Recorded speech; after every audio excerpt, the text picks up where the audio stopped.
Hello, my name is LogansStory. Today we're going to talk about Disney in the 1980s, also known as the Eisner era. Thanks for coming. Let's get into it.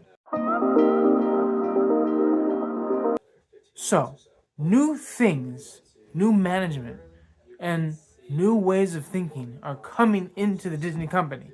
In reference to Disney in the 1970s, the 1980s changed everything. Everything. In terms of its parks, its movies not so much, but of its parks, it changed it for the better. Skies and limits and things were being built that you could never possibly imagine. Things that were being worked on in the predecessor of a blueprint was unimaginable. And because of that, there's a lot of things that we can take away from this.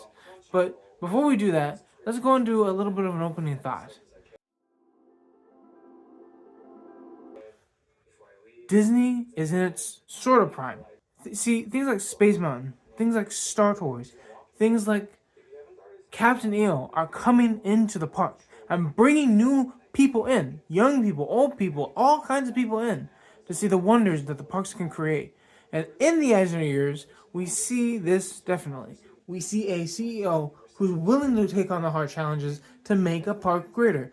Even though there's little things about his leadership that is effective in a negative way, there's also positive feedback when it comes to his leadership in the Disney company.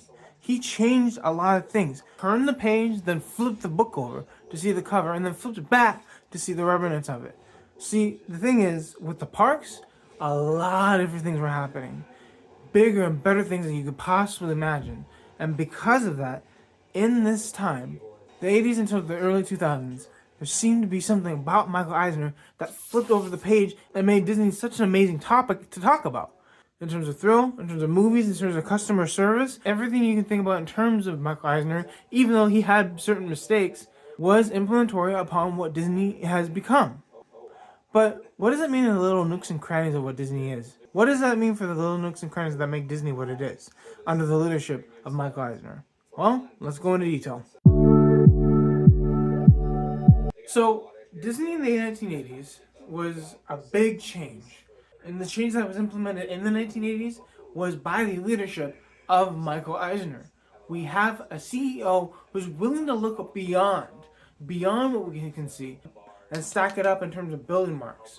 See, with things that come to be, things like thrill rides, things like new technology when it comes to filmmaking, things like the overall bound of what the Disney company is. That's what Michael Eisner was trying to look for. That's why we call it the Eisner years. Now, because of all those successes, there also are failures. And in those failures, that ended up being the opening day of California Adventure, the different parks that never made it out of the blueprint room, Disney's America, Westcott, all these different things that never made it through because of the troublesome things that were happening. And unfortunately, his mentor died. Someone who was really close hands to him in the company. Eisner, I mean. And it changed him. It changed and affected him and the company as a result. There was no more genius taking. There was just Disney as a marketing sense. There was just Disney as a marketable place to visit. No longer a place where we can just kind of feel the magic. But we felt the company expanding and expanding and expanding in a way that seemed improbable to the mouse. But even though that affected Eisner, he still met ground with people who disagreed with him. He still held meetings that were more important to the eyes of the company rather than the eyes of himself. And he wanted the company to be something bigger and better. That's the thing about leadership. Sometimes you're going to have to sacrifice some things. Sometimes the leader people come and go. But that doesn't change the scope of your leadership. You should be able to be a leader no matter what. Be the tenacity in the company. And even though there was mistakes along the way, Eisner brought a lot of attention to the Disney company, whether you're young or you're old. People knew about Disney in the papers, even more so than they knew about it in the 50s. We had global openings towards Disney parks. And we'll talk about that at a later date.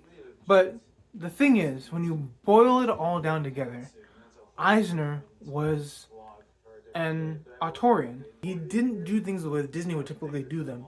He branched out and went by his guts sometimes. And because of that, a lot of great things happened.